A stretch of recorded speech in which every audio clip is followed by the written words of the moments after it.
तो दोस्तों, बॉलीवुड की चमक धमक के पीछे कभी कभी ऐसे काले धब्बे छिपे होते हैं जो सामने आने पर पूरी इंडस्ट्री को शर्मसार कर जाते हैं। फिल्म राज, हॉन्टेड और 1920 जैसी 1920 जैसी हिट फिल्मों के निर्माता विक्रम भट्ट का नाम इन दिनों सुर्खियों में है। लेकिन इस बार किसी फिल्म की रिलीज की वजह से बिल्कुल नहीं है, बल्कि 30 करोड़ रुपए की धोखाधड़ी के आरोप में गिरफ्तारी की वजह से है। राजस्थान पुलिस ने रविवार को मुंबई में फिल्म मेकर विक्रम भट्ट और उनकी पत्नी श्वेतांबरी भट्ट को गिरफ्तार किया है। यह मामला सिर्फ एक साधारण धोखाधड़ी नहीं, बल्कि फिल्मी सपने दिखाकर करोड़ों की लूट की दास्तान है। उदयपुर के एक जाने माने व्यापारी और इंदिरा आईवीएफ के मालिक डॉक्टर अजय मुडिया से बायोपिक बनाने के नाम पर 30 करोड़ रुपए ऐंठने का आरोप विक्रम भट्ट पर लगा है। पुलिस ने मुंबई के याली रोड स्थित गंगा भवन अपार्टमेंट से विक्रम को दबोच लिया। तो दिलचस्प बात यह है कि यह उनकी साली का घर था, शायद छिपने के लिए सबसे सुरक्षित जगह समझी होगी। कहानी शुरू होती है एक इवेंट से, जहां डॉक्टर अजय मुडिया की मुलाकात दिनेश कटारिया नाम के शख्स से होती है। कटारिया ने उन्हें एक ऐसा सपना दिखाया जो किसी भी प्यार करने वाले पति को ललचा सकता था, अपनी पत्नी के बायोपिक बनाने का प्रस्ताव। उन्होंने भावनात्मक कार्ड खेला और कहा कि इस फिल्म के जरिए पूरा देश डॉक्टर की पत्नी के योगदान को जान पाएगा। 24 अप्रैल 2024 को मुंबई के वृंदावन स्टूडियो में डॉक्टर मुडिया की मुलाकात खुद विक्रम भट्ट से कराई गई। बातचीत में तय हुआ कि फिल्म बनाने की पूरी जिम्मेदारी विक्रम संभालेंगे और डॉक्टर को बस पैसे भेजते रहने हैं। विक्रम ने अपनी पत्नी श्वेतांबरी और बेटी कृष्णा का भी जिक्र किया, जो फिल्म मेकिंग से जुड़ी है। पूरा पैकेज इतना जबरदस्त प्रोफेशनल लग रहा था कि शक की कोई गुंजाइश ही नहीं थी। विक्रम भट्ट ने अपनी पत्नी की फर्म वीएसबी एलएलपी को पार्टनर बनाया और बायोपिक तथा महाराणा नाम की 2 फिल्मों के लिए 40 करोड़ रुपए का कॉन्ट्रैक्ट साइन करवाया। 31 मई 2024 को पहली किश्त के रूप में 2.5 करोड़ रुपए आरटीजीएस से ट्रांसफर किए गए और फिर शुरू हुआ डिमांड का सिलसिला। कुछ दिन बाद ही 7 करोड़ रुपए की मांग आई और झांसा दिया गया कि 47 करोड़ में 4 फिल्में बन जाएंगी, जिनसे 100-200 करोड़ तक का मुनाफा हो जाएगा। सोने पर सुहागा। डॉक्टर मुडिया के सपने आसमान छूने लगे और पैसे बहने लगे। विक्रम भट्ट और उनकी पत्नी के कहने पर डॉक्टर मुडिया ने उनके बताए हुए वेंडर्स को ऑनलाइन पेमेंट करना शुरू कर दिया। 2 जुलाई 2024 को इंदिरा एंटरटेनमेंट एलएलपी रजिस्टर करवाई गई और इस फर्म के खाते से करीब 3 लाख रुपए की पेमेंट हुई।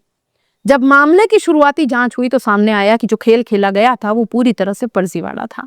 जिन वेंडर्स को इंदिरा एंटरटेनमेंट के खाते से पेमेंट हुई वे सब नकली निकले।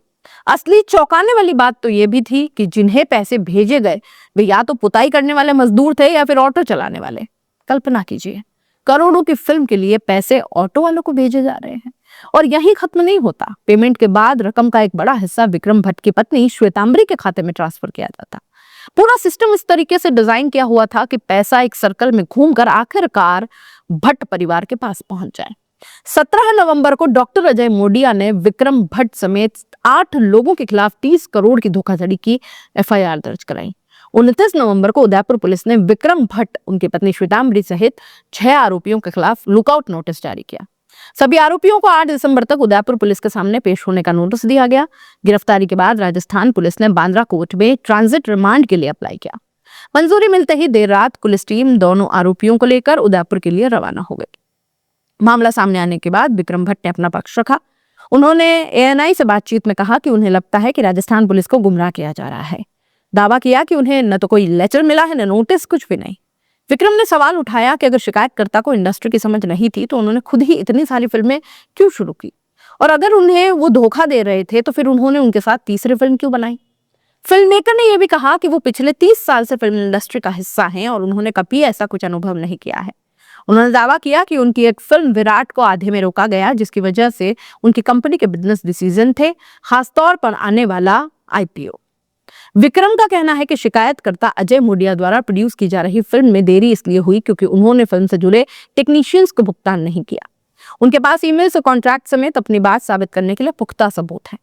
यह मामला एक बार फिर से साबित करता है कि चमक दबक की दुनिया में हर चमकती चीज सोना नहीं होती। फिल्मी सपने दिखाकर लोगों को ठगने के मामले आए दिन सामने आते हैं, लेकिन जब कोई जाना माना फिल्म मेकर इस तरह के घोटाले में फंसता है तो ये पूरी इंडस्ट्री की साख पर बट्टा लगा देता है, यह सवाल खड़े करता है। अब देखना यह है कि जांच में क्या सामने आता है और सच्चाई क्या है। क्या ये वाकई 30 करोड़ का फ्रॉड है या फिर बिजनेस डिस्प्यूट को फ्रॉड के तौर पर पेश किया जा रहा है? जवाब तो वक्त ही बताएगा, लेकिन फिलहाल विक्रम भट्ट उदयपुर पुलिस की हिरासत में है और उन्हें अपना पक्ष अदालत में अब रखना होगा। आप इस पूरे मामले को कैसे देखते हैं, अपने राय कमेंट बॉक्स में लिख दीजिए। जाते जाते चैनल को लाइक, शेयर और सब्सक्राइब जरूर कर दीजिए। नमस्कार।